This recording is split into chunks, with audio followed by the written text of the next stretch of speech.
교육대학교 대구부설초등학교에서 공부하고 있는 송래훈이라고 합니다. 반갑습니다. 제가 사실 오늘 11시 한 반쯤에 도착을 했는데 깜짝 놀랐습니다. 경북에 이렇게 수업을 주제로 하는 축제가 있다는 것도 처음 알았고, 제가 그래서 여기 도와주신 선생님께 제일 먼저 여쭤봤던 질문이 강제로 배당돼서 오시나요? 자율적으로 오시나요? 이렇게 여쭤보니까 다 신청해서 직접 오시는 걸 하시더라고요. 저희 지역에는 이런 축제는 사실 없었거든요. 그래서 되게 색달랐습니다. 다 경북 지역에 계신 선생님들, 그리고 교감선생님도 계신 것 같고 장학사님도 계신 것 같았고, 또 좀 전에 교대에서 공부하시는 예비 선생님들도 있다고 들었는데, 저는 그 에듀테크 관련해서 수학 수업을 한 사례를 좀 소개해드리러 왔습니다. 그래서 제가 사실은 뭐 경력이 짧다면 짧고 뭐 그런데 아주 좋은 수업, 잘한 수업을 선생님들께 알려드리러 온 것은 아니고요.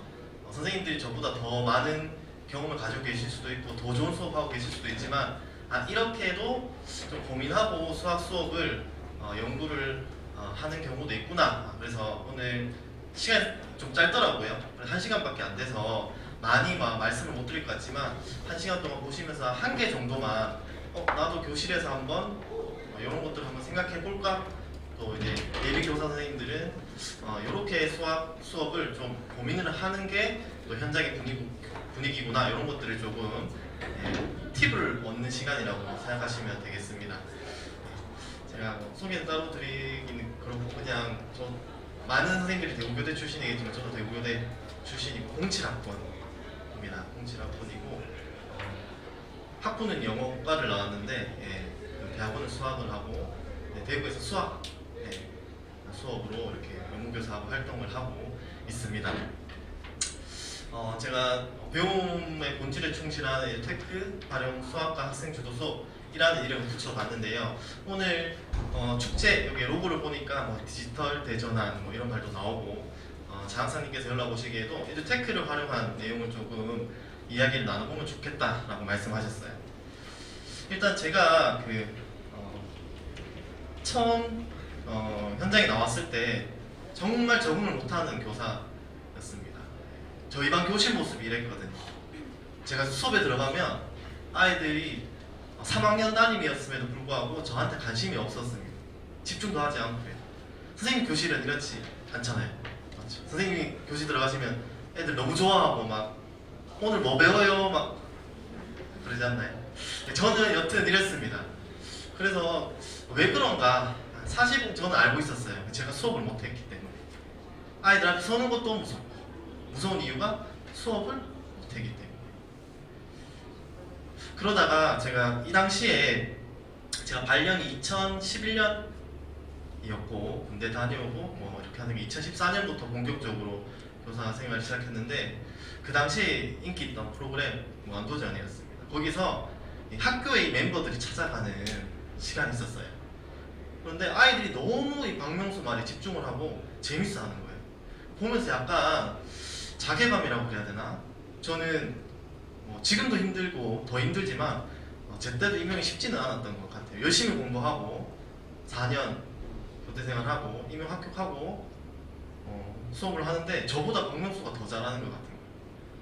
그래서 나보다 박명수가 더 좋은 선생님인가 뭐 이런 생각도 했던 것 같습니다. 그래서 제가 그때 이제 우연하게 3학년 아이들이랑 사전을 이제 다루다가 교사, 선생님이라는 단어를 찾아봤거든요. 그러니까 역시나 별 뜻은 없습니다. 그냥 초등학교 따위에서, 이 따위는 이렇게 하찮은 따위는 아닙니다. 사전 따위는. 근데 그때 제 감정으로는 그냥 나는 그래 학교 따위에서 그 중에서도 초등학교 따위에서 학생을 가르치는 사람이지, 또 선생님이라고 안 되어 있더라고요. 선생 되어 있고 학생을 가르치는 사람. 그래서 잘 가르쳐야 되는데, 저는 그 당시에 저의 일상은 4시 20분 되면 교실 문 닫고 4시 30분에 교문을 통과하고 운동만 좋아하는 그런 어느 20대 남자 선생님이었죠. 근데 하나의 계기가 있었습니다. 이제 신규장학이라는 걸 하잖아요. 경북도 할 거고. 신규장학 그때 그 수업 장면입니다. 제가 체육 수업을 하면서 신규장학을 했었는데, 수업을 끝나고 교감 선생님이 저를 부르셨어요. 교무실에.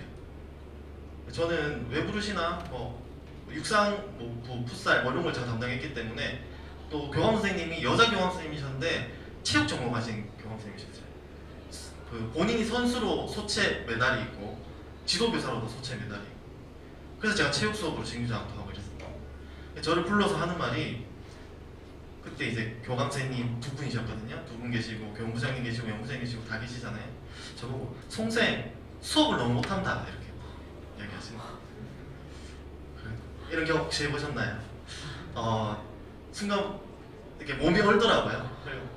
대놓고 수업을 못한다. 그런데 기분이 나쁘기보다는 부끄러웠습니다. 왜냐하면 저도 알고 있었거든요. 제가 수업을 못하는 거. 언제부터 알았냐? 교대 2학년부터 이제 뭐 수업 과제하거나 하면 5분 하는 것도 너무 어려웠고 힘들었거든요. 그러면서 이제 아이들도 아는 것 같고 교실에 가면 나는 이미 알고 있었고 주변 선생님, 교감 선생님도 아시는구나. 저는 능력이 없어서 교직을 그만두진 못할 것 같았고 그때부터 남은 3년이 어떻게 살지? 막 이런 생각을 했습니다. 그래서 교감 선생님께서 저한테 과제를 하나 주셨어요. 그때 제가 근무하던 칠성초등학교라는 대구의 학교에 수학과 연구교사 선생님이 계셨어요. 대구는 이제 수업 발표대라는 게 활성화되어 있는데 그 선생님의 수업을 보라. 그리고 그 선생님이 뭐라고 말하는지를 한번 적어보라고 하신 거예요. 그래서 제가 그 선생님 수업 영상을 보고 이렇게 다 경찰 조사하듯이 이렇게 다 타이핑을 2번 했습니다. 그래서 몇 초에 무슨 말을 하고 뭘 잡고 누구를 부르고 뭐 이런 걸 다 그러다 보니까 조금 다르긴 한 거예요. 뭔가 그 선생님만의 안정감이 있었어요. 뭔가 규칙도 있고. 이거는 이제 제가 좋은 쪽으로 말씀드린 거고 하나는 되게 기분이 나쁘고 이랬는데 이제 제가 봤던 연구교사 선생님은 아닌데 다른 선생님 수업을 봤는데 제가 봤을 때 좀 수업은 각자의 눈이 있잖아요. 좋은 수업, 맞는 수업은 없잖아요. 각자 다 의미가 있는 수업인데 제가 봤을 때 좀 이상했는데 모든 선생님들이 너무 잘한다고 하시는 거예요. 연구교사 선생님 수업이었는데. 그래서 그때 어린 마음에 제가 26 뭐 이럴 때였으니까 못해도 연구교사가 하면 잘한다고 해주는구나. 이런 이렇게 약간 반발심도 있어서 나도 저거를 해야겠다. 저거를 하면 잘한다고 해주구나. 그럼 내가 교직생활 동안 수업에 스트레스 안 받을 수 있겠구나.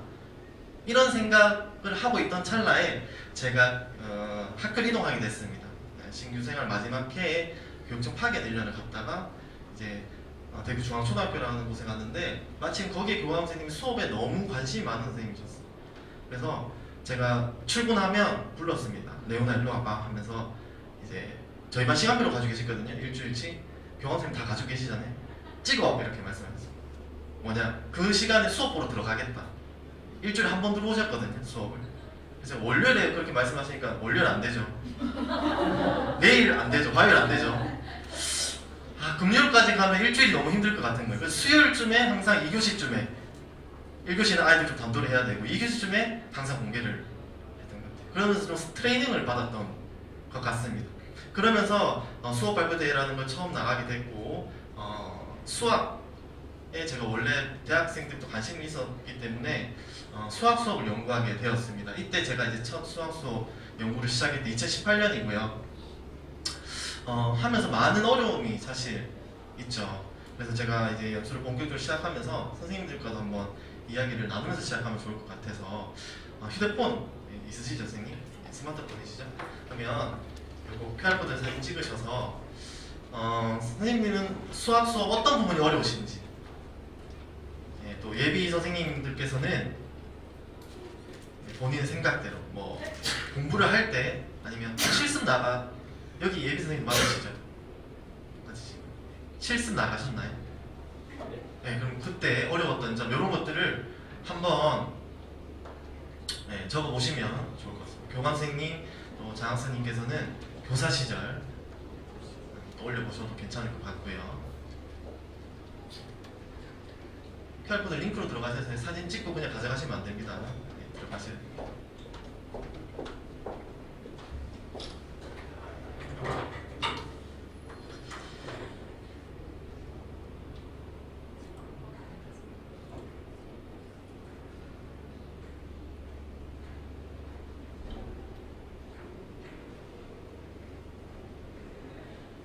여러 번 적으셔도 괜찮습니다. 한번 참여하고.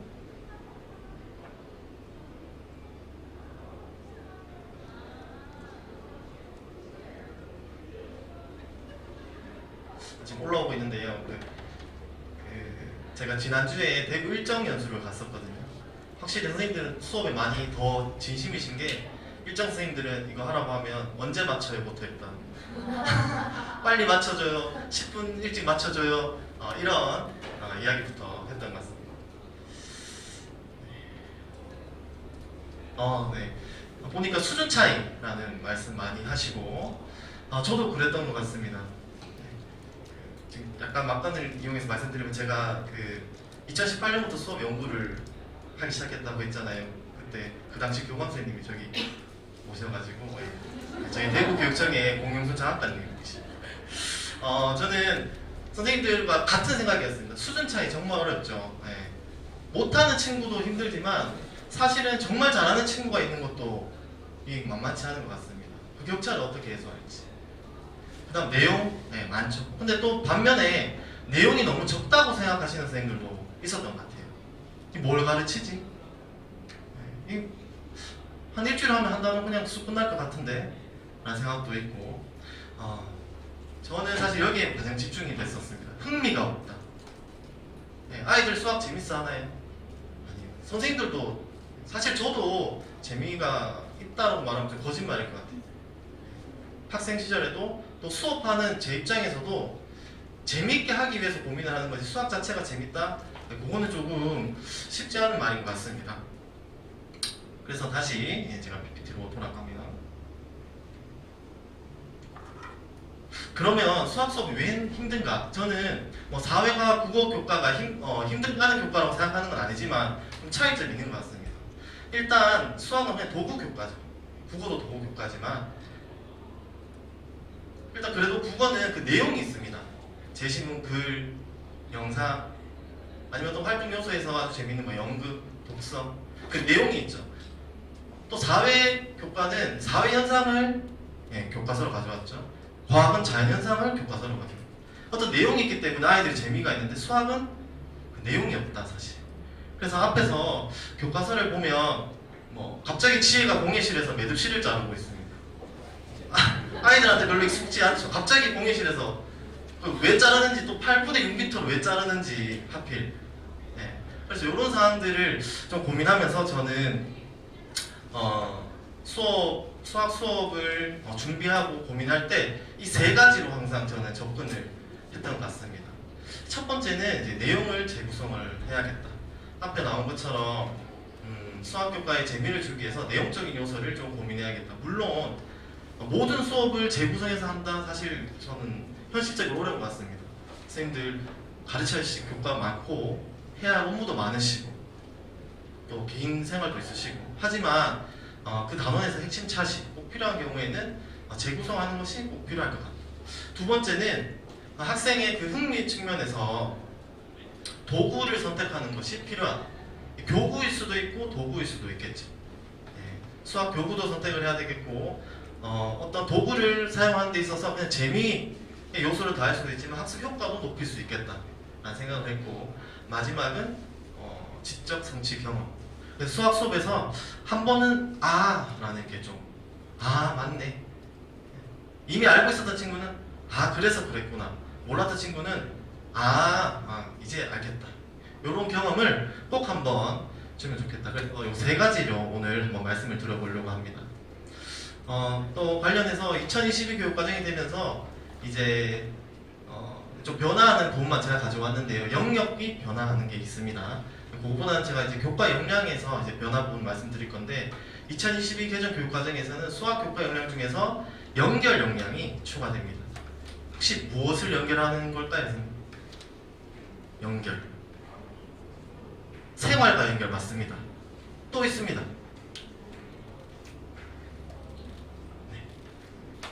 안 모를게요. 다른 교과와 연결. 다른 교과와 연결도 있습니다. 또 하나 더 있습니다. 수학 내에서 타 영역, 타 단원과의 연결도 2020 개정 교육과정에서 강조하고 있고 현재 1, 2학년 국정교과서, 3, 4학년 검정교과서에서도 그런 문항들이 들어가고 있습니다. 그래서 예를 들어 1, 2학년 수학 익힘책에 이제 이전에 배웠던 단원의 내용을 포함해서 문제를 해결해야 되는 문항도 간혹 나오게 될 겁니다. 그런 부분에서 이 내용 재구성은 더 중요해지는 것 같습니다. 그래서 제가 이제 내용 재구성했던 프로젝트 하나 소개해 드릴 거고, 그 다음에 이제 단원 재구성했던 것도 하나 소개해 드릴 거고, 그 다음 실제 수업도 하나 이렇게 소개해 드리면서 그 속에서 에듀테크 도구들이 어떻게 이제 활용되었는지도 한번 말씀드려 보려고 합니다. 이것은 제가 예전에 했던 프로젝트 중에 하나고, 2019, 2020, 2021 3년 동안 이렇게 좀 바꿔가면서 했던 프로젝트 중에 하나였습니다. 환경 프로젝트인데 선생님들 이제 대구에서는 한 학기에 2회씩 이제 필수적으로 프로젝트를 운영하게 되어 있는데, 경북은 어떤가요? 한 학기에 한 번씩 하게 되어 있나요? 요번에 이제 제가 개인적으로 했던 프로젝트인데 소개드린 이유는 수학 중심의 프로젝트여서 그렇습니다. 그래서 환경 문제는 사실 많이 다르죠, 프로젝트에서. 그래서 이제 제가 수학이 중심으로 사용되는 프로젝트로 한번 고민을 해봤는데요. 저는 이제 프로젝트가 한 30차 이상 되면 한 흐름으로 가기에 좀 되게 부담스럽다는 생각을 했습니다. 저도 좀 늘어지고 학생들도 늘어지고 이 전체 프로젝트에서 지금 어디를 하고 있는지도 나중에 되면 놓치게 되고요. 그래서 저는 좀 소 프로젝트 3개로 나누어서 이렇게 진행을 하는 편이고요. 첫 번째에서는 이제 지구에서 환경 문제는 어떤 것들이 있는지 알아보는 활동이었고요. 그러다가 6학년 프로젝트였습니다. 6학년 뉴스 매체 단원에서 파리기후 협약이라는 글이 나옵니다. 그래서 그것을 공부하면서 여러 환경 문제 중에서 기후 문제로 좀 초점을 맞춥니다. 그래서 지구온난화 문제를 알아보고 지구온난화를 해결하는, 그때 해결하는데 이 수학이 아주 핵심 요소가 되죠. 선생님, 그 온실가스가 언제 가장 많이 배출될 것 같아요? 우리 생활 속에서. 제가 안 묻는다고 했었는데 너무랬죠. 그 아이들한테 이야기하면 소, 트름, 방구 이런 이야기를 하거든요. 근데 제가 알고 있는, 제가 배웠던 그런 프로젝트 재구성이라 함은 어떤 생활 속의 문제를 해결하고 자신의 삶을 바꾸는데, 그 속에서 학습은 교과정상에 있는 각성치 기준을 배우면서 학습하는 걸 프로젝트라고 알고 있거든요. 그런데 아이들이 학습한 내용으로 그 소 입을 막을 수 없잖아요. 그 다음 아이들한테 너희와 관련된 건 뭐가 있나? 라고 이야기하면 매연, 자동차 매연. 하지만 제가 근무했던 학교에는 아이들이 그 자동차를 타고 다니지 않았거든요. 그냥 걸어서 도보로 등하교 했거든요. 그래서 별로 의미가 없고, 사실은 선생님 여기서 제일 많이 온실가스가 많이 나옵니다. 전기. 지금 나오는 거 느껴지나요? 여기서 나오는 게 아니고 전기를 만드는 발전소에서 온실가스가 가장 많이 발생됩니다. 그래서 나라별로 1kW 전기를 만들 때 온실가스를 몇 킬로그램 발생시키냐라는 기준이 있어요. 4년마다 세계기구에서 발표합니다. 왜냐하면 나라마다 화력발전, 수력발전 구성이 다 다르기 때문에. 그래서 그것을 이용해서 이 4단원 비례식과 비례배분을 이용해서 프로젝트를 진행했습니다. 자, 그 다음 이제 도구를 선택을 하는 건데요. 저는 이 에듀테크 도구를 볼 때 교과와 관련된 도구와 교과와 관련 없는 도구로 나눕니다. 왼쪽은 수학 수업과 관련된 도구들입니다. 더 많겠죠. 선생님들은 저보다 더 많이 아실 거고, 오른쪽은 수학과 관련 없는 도구입니다. 선생님, 제가 페이지 순서는 좀 바뀌었을 수도 있습니다. 지금 여기 있는 도구들 혹시 써보셨나요? 젠보드, 멘티미터, 아까 멘티미터 하셨죠? 패들렛, 제일 많이, 아마 대한민국 선생님이 가장 좋아하는 도구 하면 패들렛이 아마 1등 할 거라고 저는 확신하는데, 패들렛, 그 다음에 클래스룸 책, 이런 것들 있죠. 이걸 잘 구분하셔야 되고, 이 수학과 관련이 있다는 것은 수학적 내용을 담고 있다는 거지, 수학 수업에서 도구를 쓴다면 저거를 써야 된다는 건 아닙니다. 무엇이든 수학 수업에 쓰면 된다. 저 생각은 그렇습니다. 단, 제가 고민하는 것은 이 부분입니다. 에듀테크를 수업에 전 적극적으로 쓰려고 노력한 편이었고, 지금도 그러고 있지만 저는 항상 이런 고민을 하고 있습니다. 제가 에듀테크 도구를 수업에 쓰려고 하면, 저는 제가 수업 공개 수업이 있거나 이런 좀 큰 수업이 있으면 항상 제가 수업 계획한 걸 주변 선생님한테 많이 말씀드리거든요. 제 생각만 하니까 갇히더라고요, 수업이. 그래서 그러나 가장 많이 들었던 말이, 예전에 그거 꼭 써야 돼. 제가 수업 지도해 주시던 선배님, 교원선생님도 그거 꼭 써야 돼. 공책해도 되잖아. 직접 하면 되잖아. 왜 거기서 해야 돼? 올려야 돼? 그때는 사실 약간 또 삐딱한 마음에 제가 약간 삐딱살 많이 타거든. 그래서 교원 선생님이 수업하지도 않으면서 제가 이런 생각 좀 했었습니다. 근데 사실은 그게 정확한 말인 것 같아요. 제가 시간이 지나면서 지금 그때 잘 배웠구나라고 생각 드는 게 하지 않은데 할 필요가 없다. 제가 어느 순간에는 이 에듀테크 도구에 몰두하다 보니까 이게 수학 수업인지 실가 수업인지 정보 수업인지, 그래서 제가 말씀드리려고 하는 것은 에듀테크를 이용한 무엇을 사용하고 어떤 기술을 사용하는 건 전혀 중요한 게 아니다. 그것은 예전에 이러닝, ICT 교육, 스마트 교육에서 강조되는 무엇을 쓰는지, 앱을 쓰네, 영상으로 뭘 하네, 그게 아니고 그래서 수업에서 어떻게 쓰는지. 자, 그러면 정말 필요한지 한번 판단해 봐야 되겠고요. 두 번째는 그래서 기존에 그걸 안 하던 것보다 이득이 있어야 된다. 이 수업을 할 때. 예를 들어 패들렛을 쓴다. 패들렛을 쓰는 거에도 이유가 있어야 되고 이득이 있어야 된다. 전체 공유하는 데서 더 잘 보이고. 그게 아니고 선생님 요거 뭐죠? 이렇게 실물화상기로 가져와서 해도 되잖아요. 근데 꼭 나오면 이렇게 반대로 놓게 되죠. 애들 돌려야 되고 확대해야 되고. 그래서 걸어 나오는 시간 다 줄일 수 있죠. 그러면 실제 학습 시간이 더 늘죠. 이런 장점이 뭐라도 있으면 된다. 그 다음 학생들의 사고 및 의사소통을 확산시켜야 된다. 입 다물고 기기 만지고 고개 푹 숙이고 그런 수업이 아니라 그게 결국 아이들의 그 협력, 소통을 확장시키는 도구가 된다. 그 다음 어쩌면 수학 수업에서 제일 중요한 것은 오류가 생기면 안 된다. 선생님이 그냥 검색한 자료, 인터넷에 있는 자료 쓰는 거 좋은데 수학적 오류가 있는 자료 잘 걸러내야 된다. 오히려 그것으로 오개념이 생길 수도 있다. 전개도 예전에 전개도 앱이 있었거든요. 개인이 만든 게 플레이스토어에 올라와서 선생님 많이 썼는데 거기 보면 끝까지 잘 다물어지지 않고 이런 것들도 있습니다. 그런 것들도 잘 구분해 주셔야 되겠고. 그 다음 이제 직접 성취 경험인데 저는 이제 수업 시간에 제가 가장 많이 하는 말이 왜입니다. 왜. 제가 이제 교사 선생님들이 저희 반에 이제 오는데 매년 그럼 제가 잘 당황스러우면 그냥 왜라고 하라고 하거든요. 당황스러우면 왜라고 하라고. 수업하다 보면 선생님도 잘 모를 때 있잖아요. 왜? 우리 한번 생각해볼까? 원장이랑 한번 이야기 나눠보세요 하고 그때 생각해도 괜찮다. 농담식으로 말하는데 수학 수업에서는 진짜 중요한 것 같습니다. 그런데 아이들한테 어떤 왜를 통해서 질문을 한다는 것은 아이들이 답을 찾는 게 아니고 그 이유를 찾는 데 집중하게 한다는 거거든요. 그래서 저는 일단 3월달부터 학급 분위기를 이렇게 만드는 데 집중을 하고요. 지금은 이제 그 학생보다는 선생님 입장에서 제 스스로도 왜라고 많이 생각을 하려고 합니다. 그래서 항상 시작은 거기에서 시작되는 것 같아요. 이런 질문들을 저는 이제 제가 교과서 보면서 던졌던 질문들이거든요. 두 번째 한번 볼까요? 더 젊으셔서 더 공부를 더 열심히 하고 계시는 이제 교대생 선생님들께 비례식 아시죠? 비례식 아시죠? 네, 비례식의 성질 아시나요? 그죠? 내향 예곱과 외향 예곱 같다 다 아시죠? 그런데 왜 같을까요, 선생님? 내향 예곱과 외향 예곱이 왜 같나요? 바로 잘 안 나오시죠?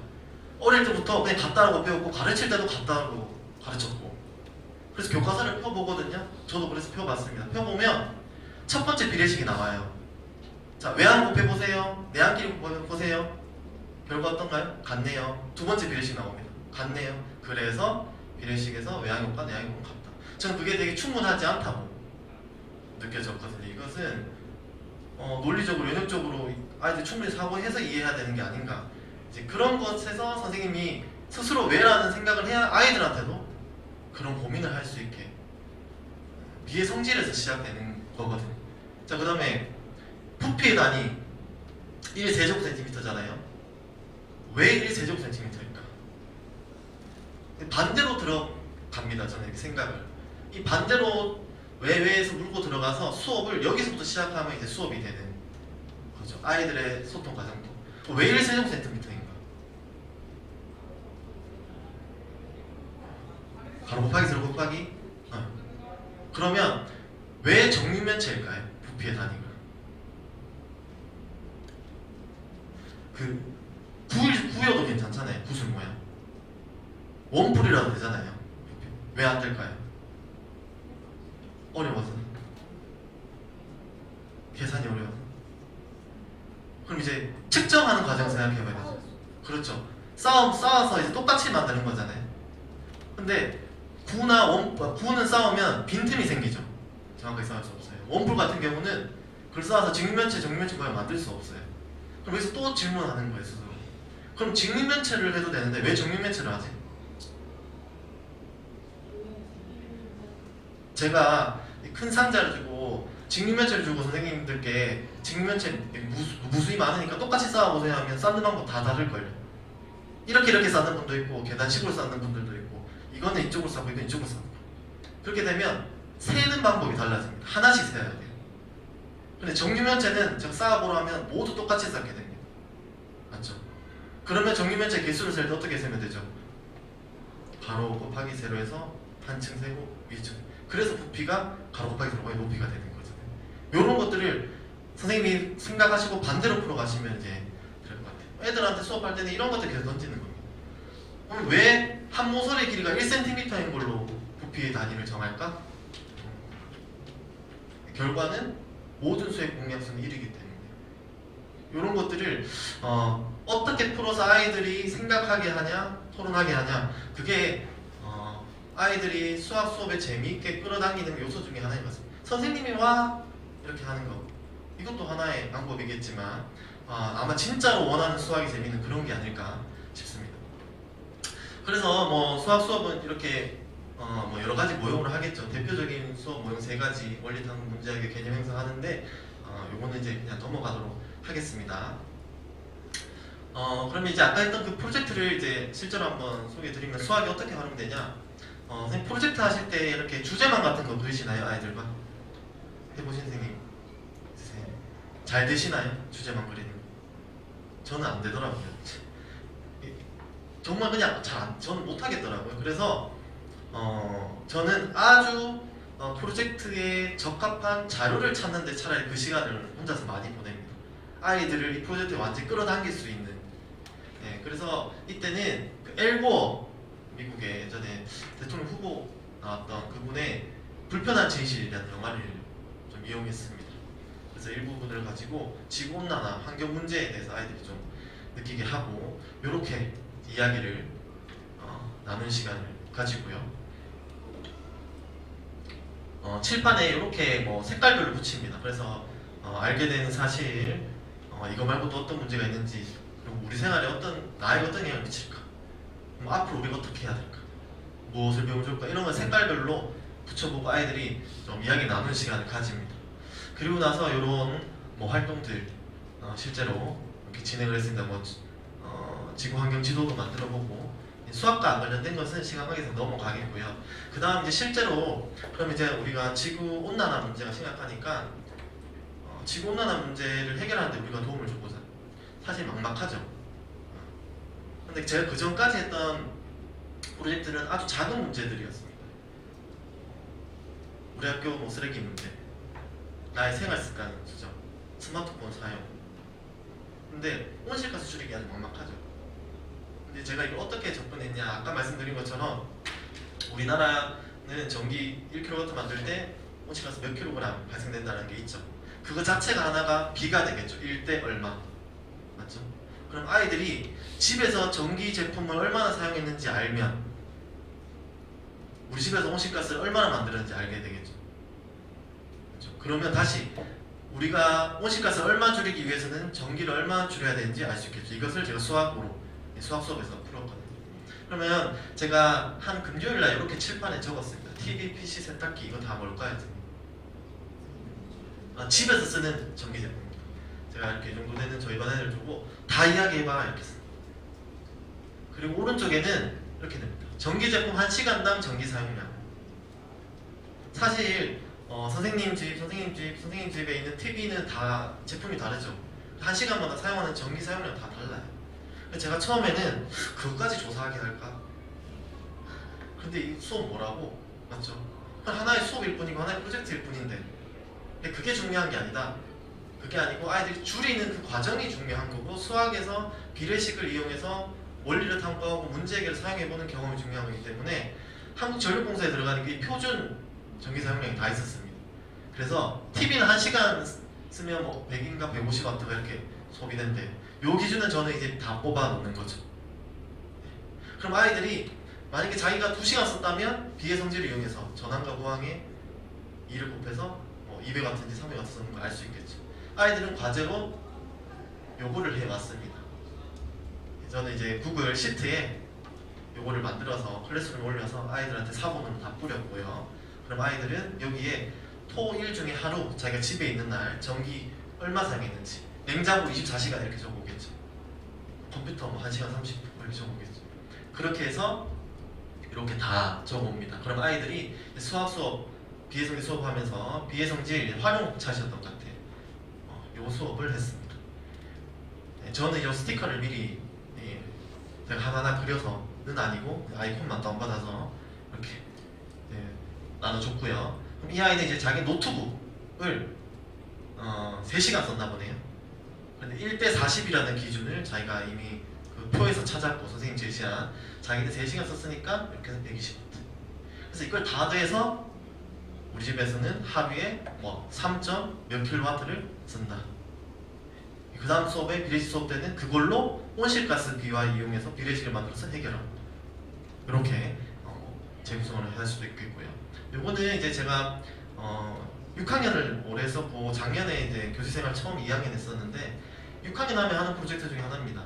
이제 통계 영역, 가능성 영역에서는 이제 그 통계적 문제 해결 과정이 중요하다. 2022에도 강조되고 교과서에 제시되어 있는 자료를 가지고 그냥 표로 나타내고 꺾어서 그래프, 앞대 그래프, 비율 그래프로 나타내는 그 과정을 넘어서서 내가 조사한 자료를 데이터로 변환하고 그 데이터에서 알 수 있는 사실을 해석하고 활용하는 이게 이제 2022에 더 중요하다고 하는데요. 이때는 안전한 학교 만들기라는 주제로 했었습니다.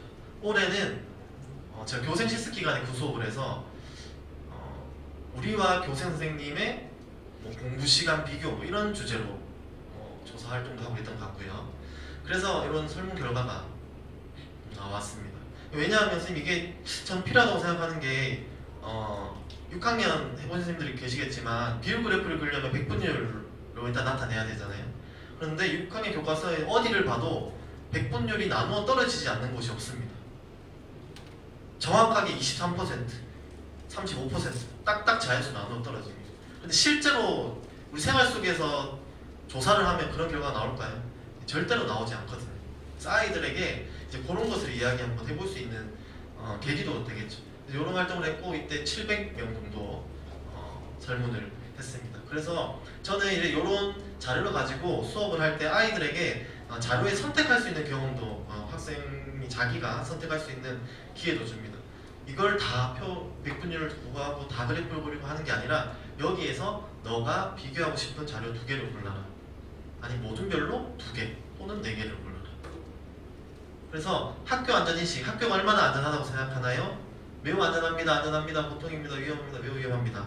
이제 제가 있던 학교가 중앙초였고요. 동국초는 대구에서 아주 외지에 있는 학교입니다. 이제 약간 농촌 학교.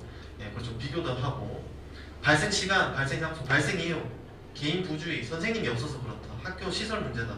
이런 것들에서 아이들이 이 4개를 가지고 그래프를 그리고 해석하면 학생의 인식, 선생님의 인식, 부모님의 인식 그 전체를 비교해 볼 수 있겠죠.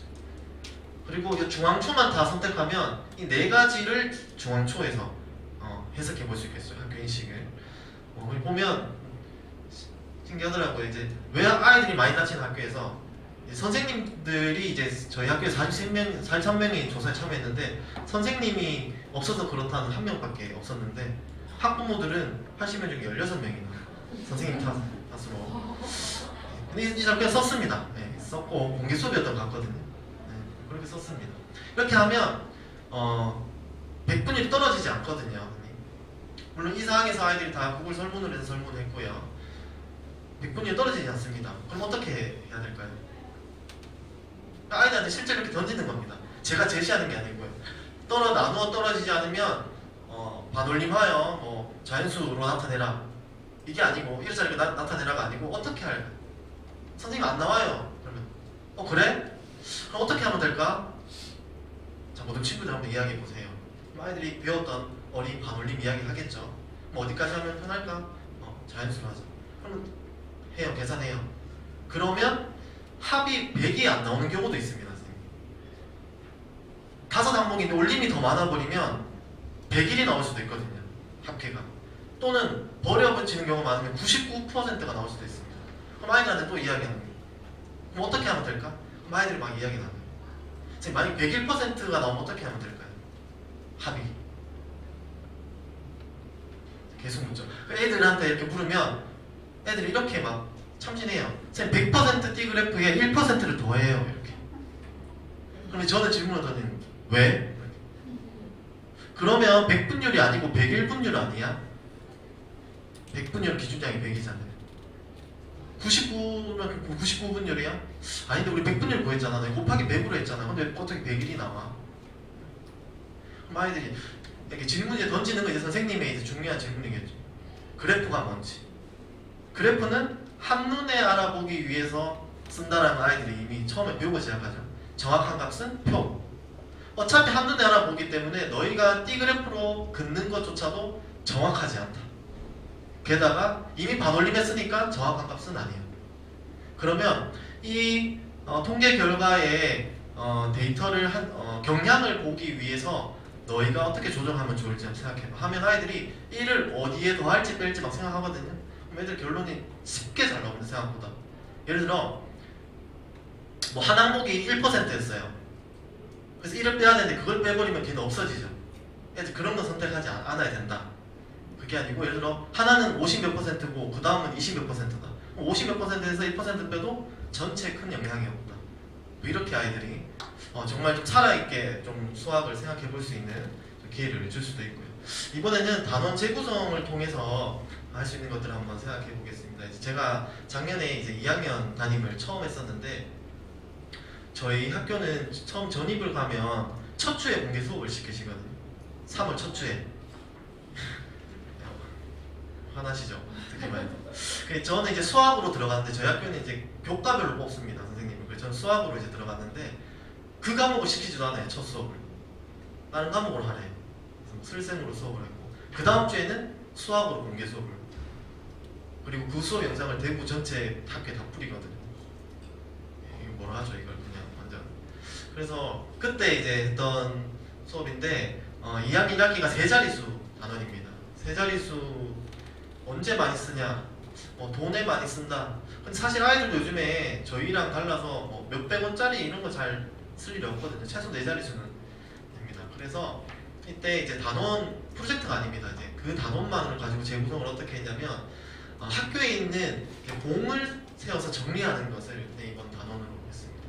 그래서 테니스 공 모아서 학교에 세워서 정리하고 몇 개인지 세워보고 그 다음에 배드민턴 콕 강당에 떨어져 있는 거.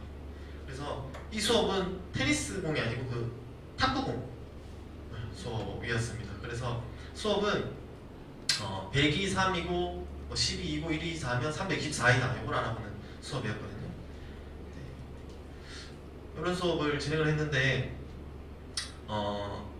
자세히 알아보는 건 뒤에서 다른 수업으로 보고요. 이제 그냥 사용하는 도구들을 한번 보겠습니다. 수학적 도구도 있지만 모델도 사실 중요합니다. 수학 모델이란 말 들어보셨나요? 수학은 이제 눈에 보이지 않죠. 그걸 어떻게 표현하냐, 그게 수학 모델인데 수 모형으로 이제 제가 모델을 하나 선정을 했고요. 두 번째는 이제 그림. 제가 공책에 라벨지에 요거를 색칠 안 되어 있는 이제 하얀색 요걸 인쇄해서 붙여줬거든요. 그래서 색칠 두 개. 사실 똑같죠, 선생님 두 개. 그런데 이제 대학교 때 기억나시겠지만 수학적 다양성의 원리 똑같은 것도 다른 형태로 접근할 때 이해가 더 잘 된다. 그래서 수 모형을 직접 조작해보면서 그 다음에 그림은 색칠해보면서 수 감각을 한번 키워보고요. 그 다음은 교과서에는 안 나오죠. 제가 이거는 더 했습니다. 수직선이 아주 좋은 도구 같은데 2학년 아이들한테 수직선 쓸 수가 없거든요. 교육과정상 직선 배우지도 않았어요. 아직 수직선 더 배우지도 않았어. 그래서 띄어쓰기는 아이들이 할 수 있기 때문에 2학년에서 그냥 띄어쓰기 정도의 느낌으로 제가 지도 안에 이렇게 썼지만 아이들과 수업할 때는 빈선이라고 단어 처음부터 시작을 했거든요.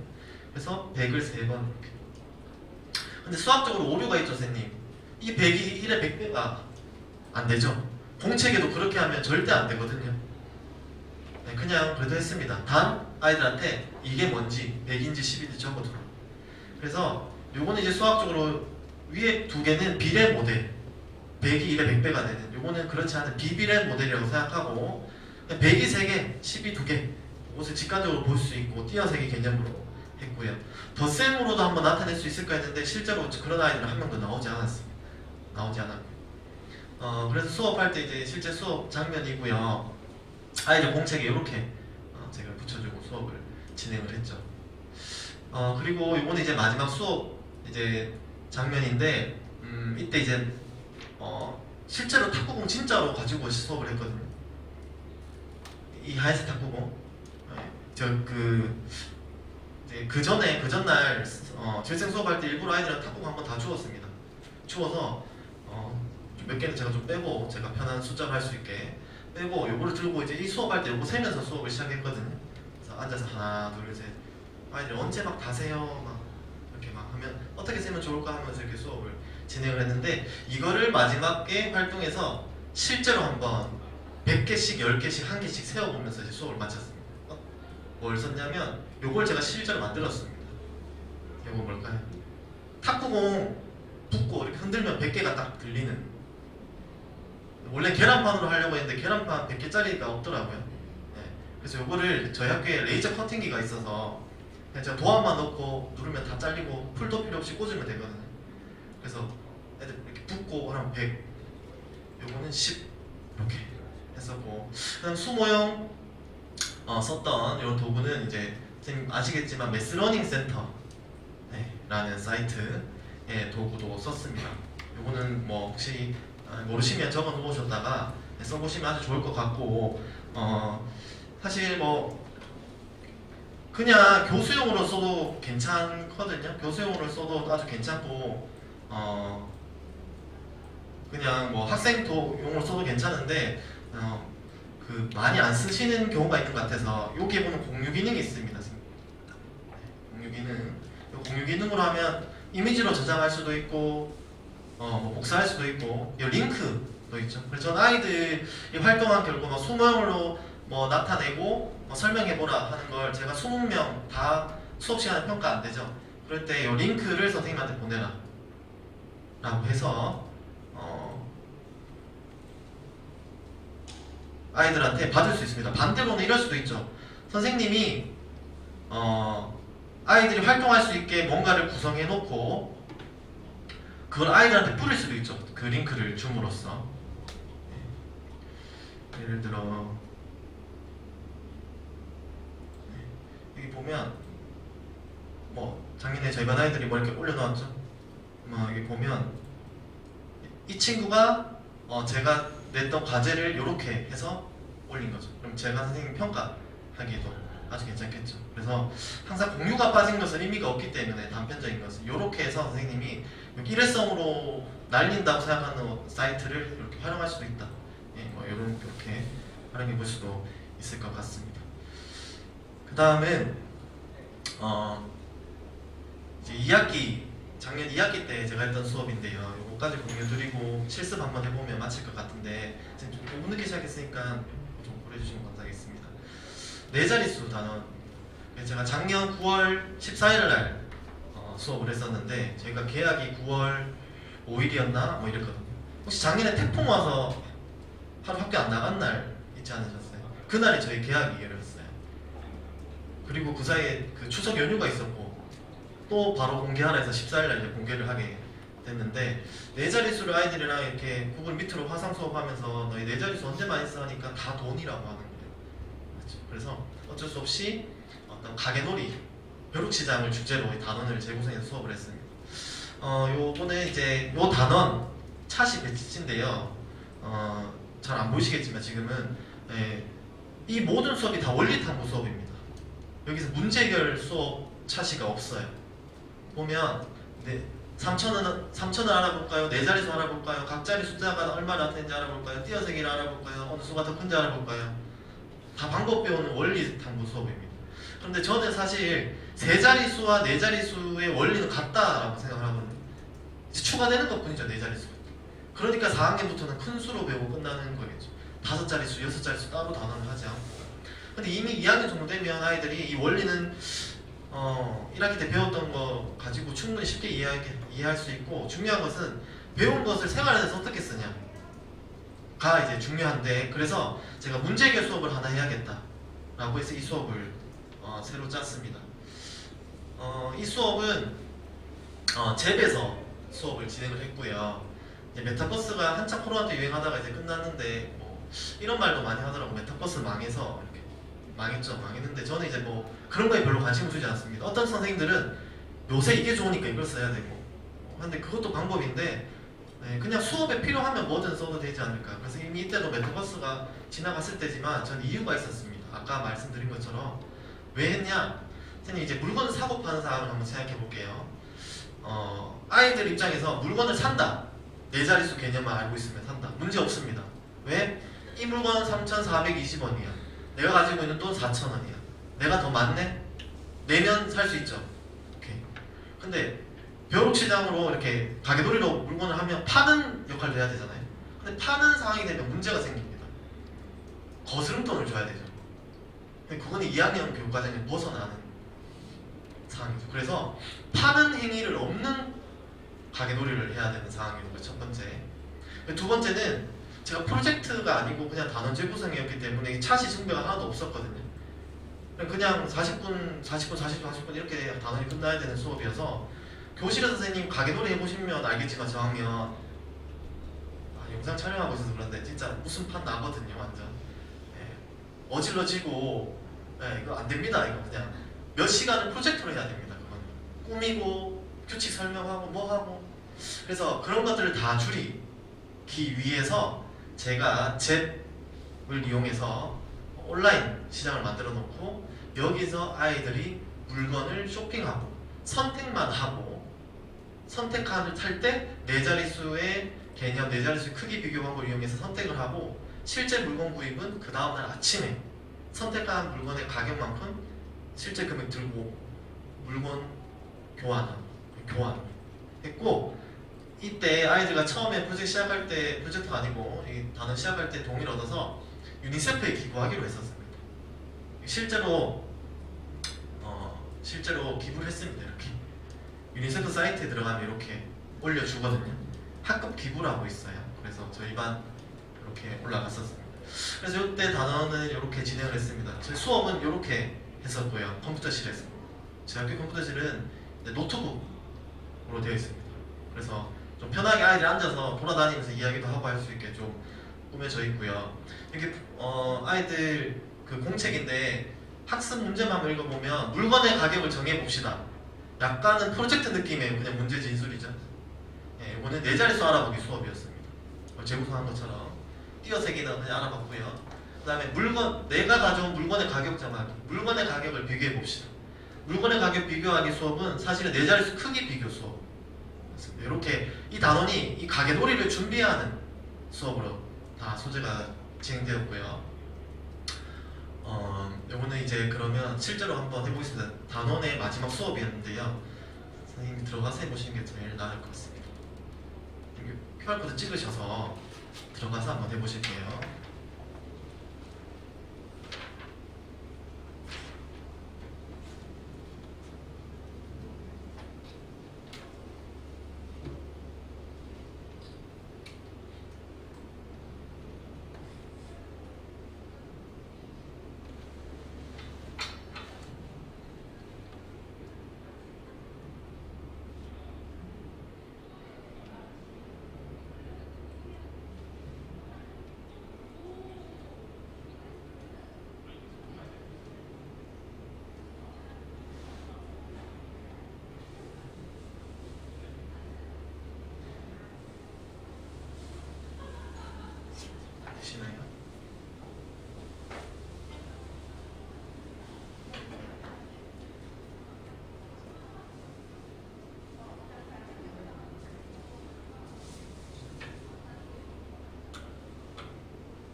들어가지시나요? 네.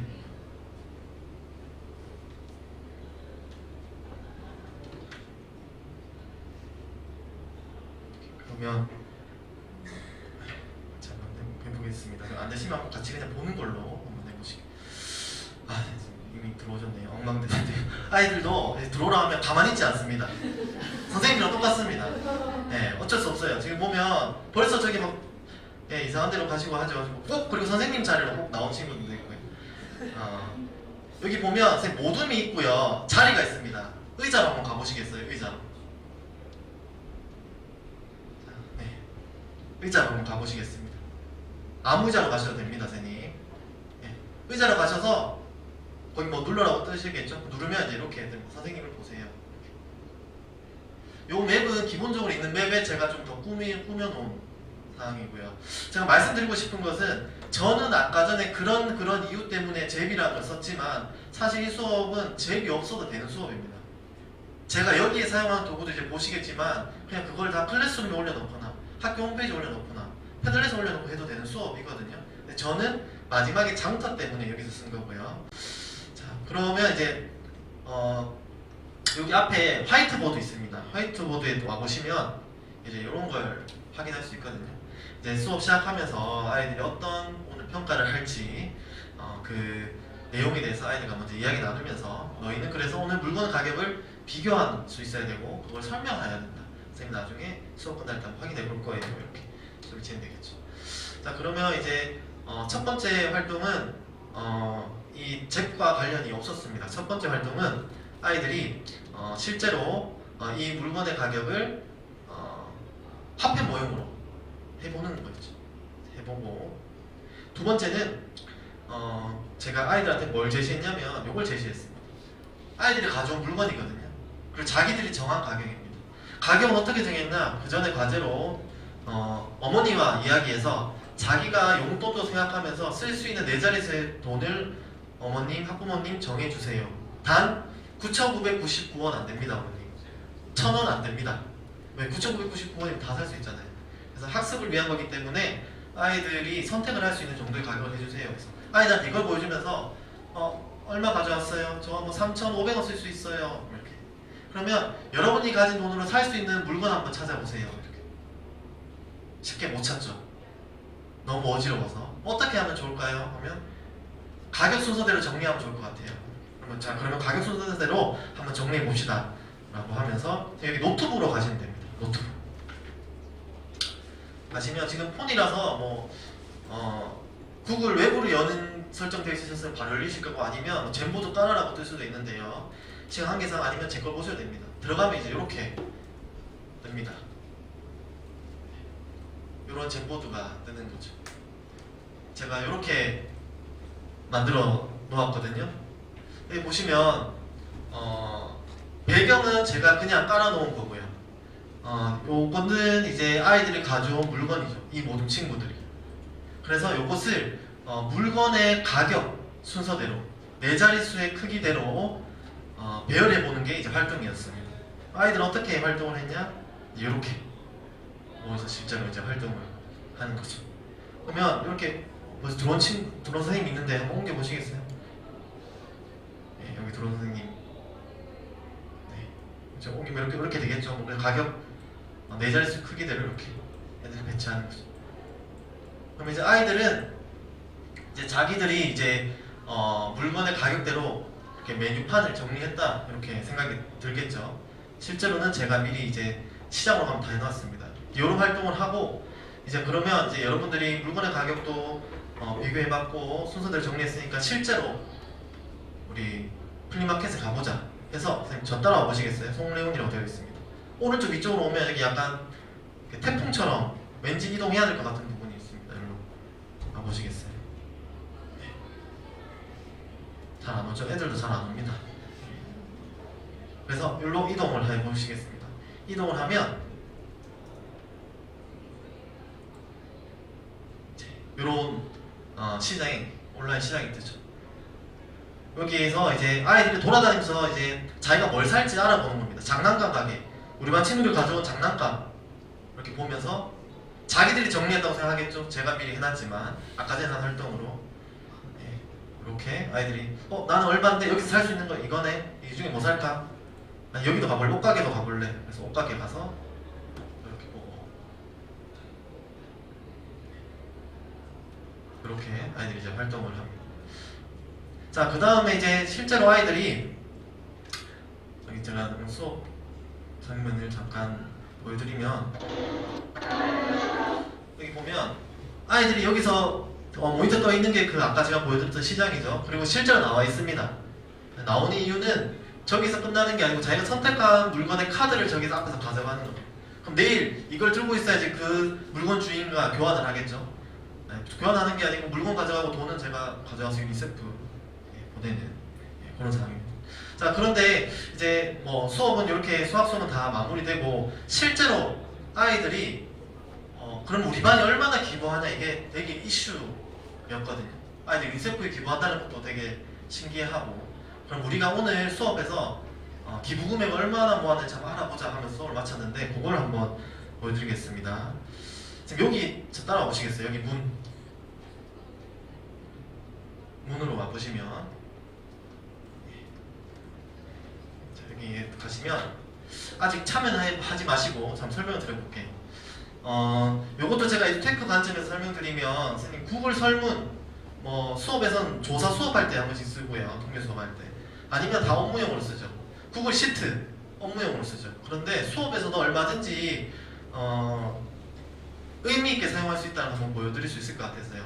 이렇게 들어오면 자, 여러분이 오늘 물건 선택한 물건 가격만큼 기부하게 될 건데 자기가 얼마나 기부하게 되는지 자기 이름 선택하고 물건의 가격을 적어보세요. 이렇게 그러면 아이들이 응답한 게 이렇게 뜨게 되거든요. 구글 시트에 뜨게 되죠. 저는 이거를 그냥 수식 하나만 넣었습니다. 여기 보면 시열 다 더하게. 그래서 가격이 이렇게 뜨게 되죠. 아이들 적으면서 실시간으로 바뀌는 걸 보게. 선생님들 한번 해보시겠어요? 지금 이름 아무거나 선택하시고 네 자릿수 입력하면 이제 이렇게 올라가는 게 이제 보이거든요. 이렇게 올라가죠. 이렇게. 그래서 선생님들은 뭐 이게 뭐야 하지만 2학년 아이들은 진짜 기부되는 줄 소리 지르고 뛰고 막 난리가 나게 되죠.